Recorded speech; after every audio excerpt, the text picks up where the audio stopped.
We are back. This week we have moved up to number 3 and we are taking on Missouri. I don't remember what the hometown of Missouri is, but we're going there.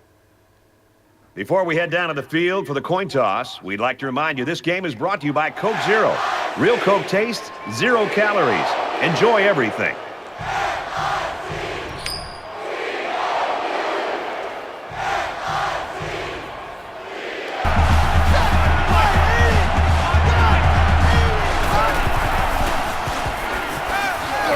And he tackles him hard. Oof, not a good start for this offense.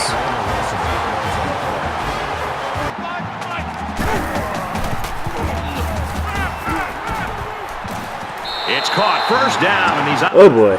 He showed some excellent moves out there, more than you usually expect from a tight end. That was a big gain, and this offense keeps humming along.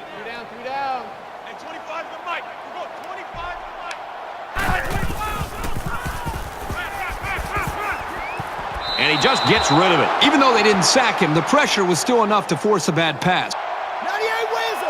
98 Weasel! He's to the 40. Nice catch up. Ooh, nice running catch.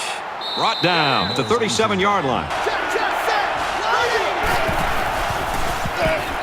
Fumble. Scooped up by the offense. Tackle made at about the 31. And they're very lucky to have that ball back. Looks like they're going to go for it on 4th down. We always go for it around here. I actually might be able to make this field goal. I don't know if that's in my kicker's range. Doesn't matter. We got the first down. And they make the Keep the drive right alive. around the 18-yard line.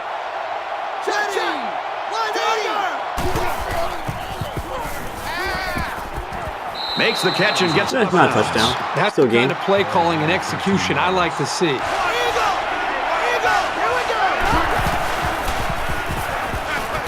Puts it Easy in catch his and score. hands. Touchdown.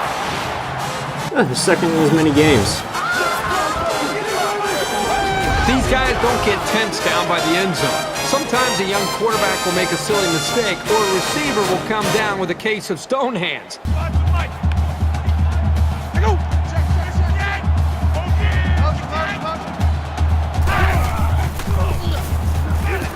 Just throws this one away. I think he had more time, Momentum but from that defense didn't have many targets to throw carries to. over to their offense.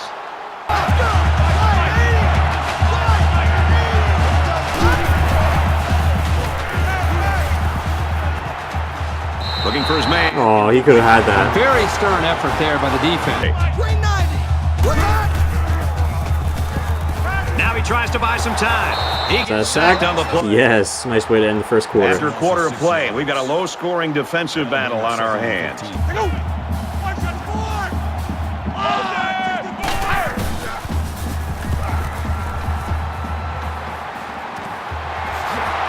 That's fine by And me. he's tackled around the 37-yard line. That's good for a gain of 8 yards.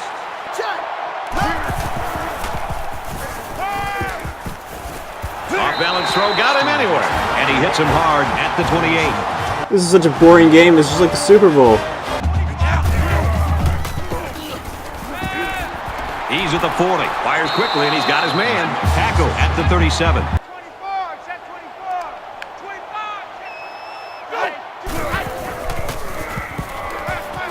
Caught, open field. Huge play, and it's going to be first and goal.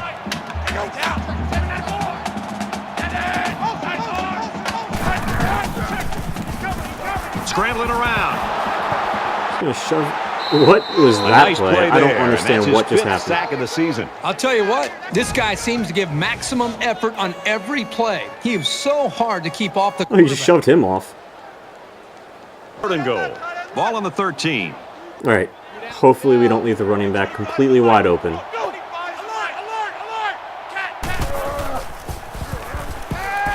He might not be able to get the pass off. Good. And he is drilled at the 17-yard line.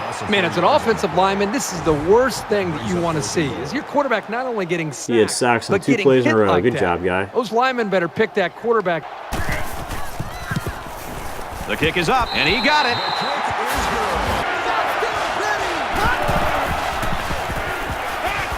Tries to. Oh my God, no, Mendoza, why? They'll bring him down at the 25. It's a great job in coverage by this linebacker. He does a good job of reading the quarterback's eyes and is able to come up with the interception.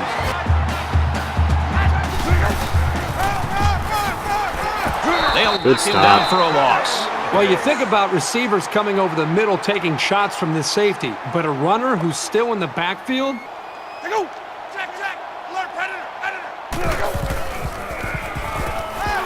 And he's Nice. sacked. Boy, this Just as defense designed.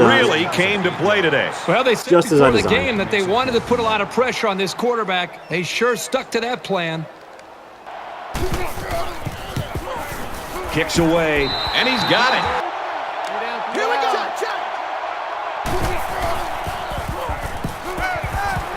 Oh, he caught it anyway. To the tight end. Oh, He's taken down. wow. 40-yard line, and that's catch number 60 on the season. Ready. Gets it out to his receiver in a hurry, and they make the stop at the 19-yard line. Here, I think he's got a little tip from the quarterback's eyes to be able to make that play on the football. What a play to set him up with a first and goal.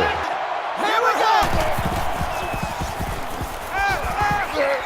He gets rid of this one. All right, I Good job got here by the goal. defense. It's up, and it splits the uprights. And they've got the dime package in there to try and deal with this 5-receiver look. He's on the run, and they got him. Good You job. can't take sacks like that as a quarterback.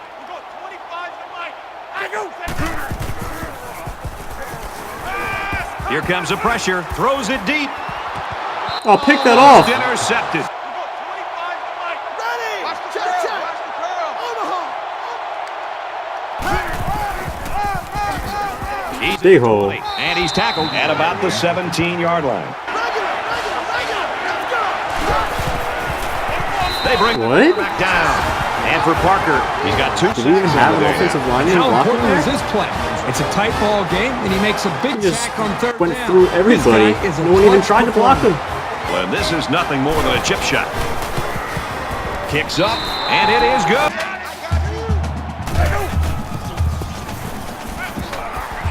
Oh, he's wide He's got open. room to work. And he's finally shoved out at the Who was supposed to 31-yard cover line. him? Gotta get him here.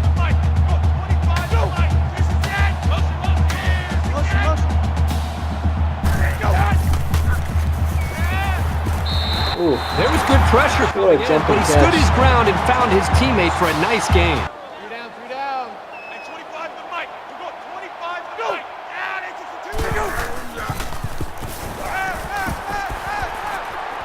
Strike to his receiver, no good. He gets it up, and he got it. Check. Eagle. oh, Mendoza, you had to throw that Pressure was there. just too much to handle that time, as this defensive end was able to sack the quarterback. All right. This might get picked off deep, but if it is, it's just a punt.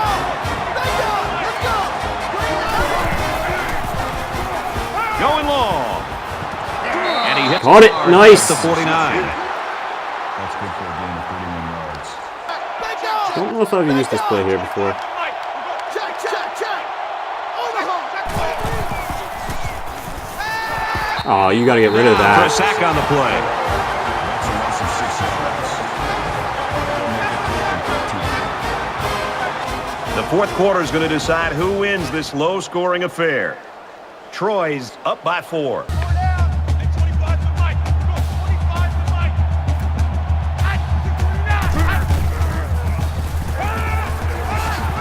They'll bring him down right around the 32-yard line. Let's go.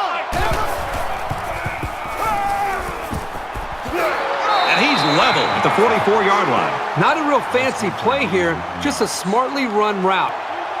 Check. Here we go. Regular. Gets to around the 42. Good run. One of the few he's had on the game there.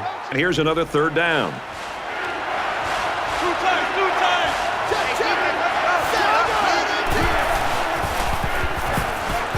And he's tackled at the 31.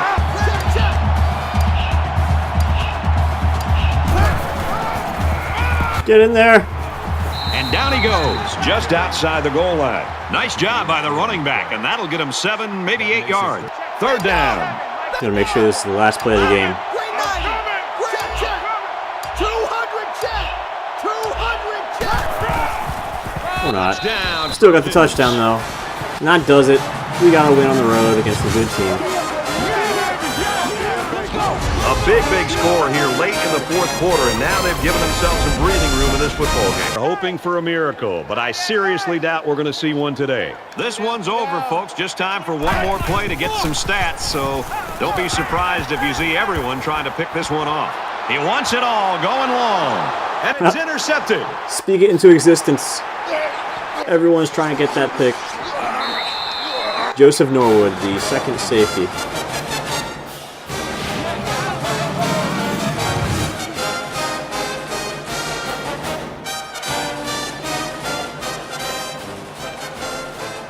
And the ball game's over. And our final score in this one, 20-9, Troy. 20, the Tigers, 9. So we had a pretty defensive battle here in this game. The biggest thing that stands out is neither team could really establish the run. Between the two teams, we had under combined 100 yards rushing. We didn't have the most terrible game in terms of yardage. They kind of did. We had a turnover. They had one at the very last play of the game that didn't matter. So it was a very close game, even more so than the score really indicated. They just needed to get drives in the red zone. I mean, I think that's a stat somewhere here. Yeah, red zone, touchdowns, field goals. They had field goals every single time they went to the red zone. That's why they lost. Mendoza had a pretty pedestrian game today. If their offense, Missouri, was actually performing well, we would not have won this game. Yeah, that's kind of on our defense as well.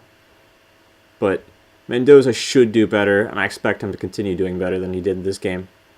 The running game didn't do him much favors either.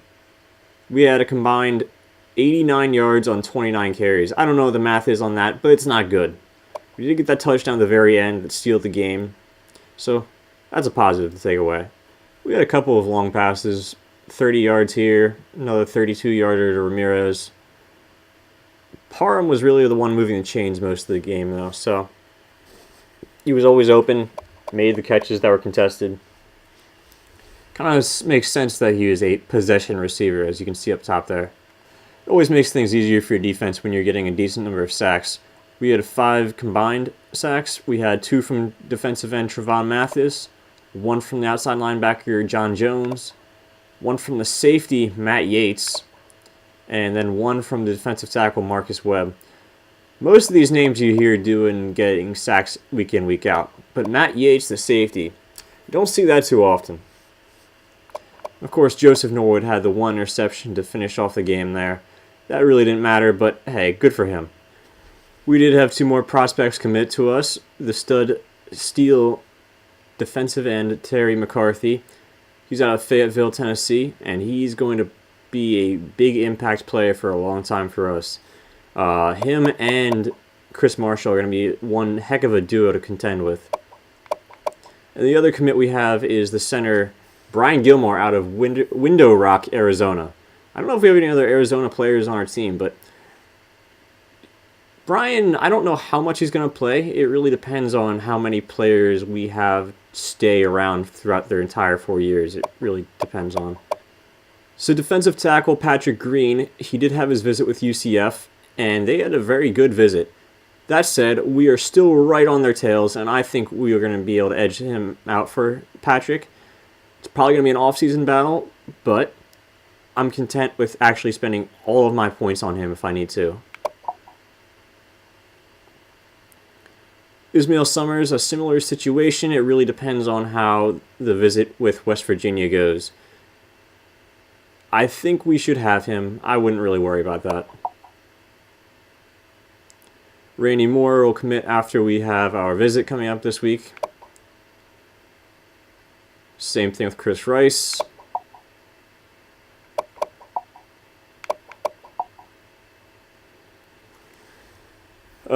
Pete Walton will probably commit after the visit here too. So it's a 3rd commit we'll get next week.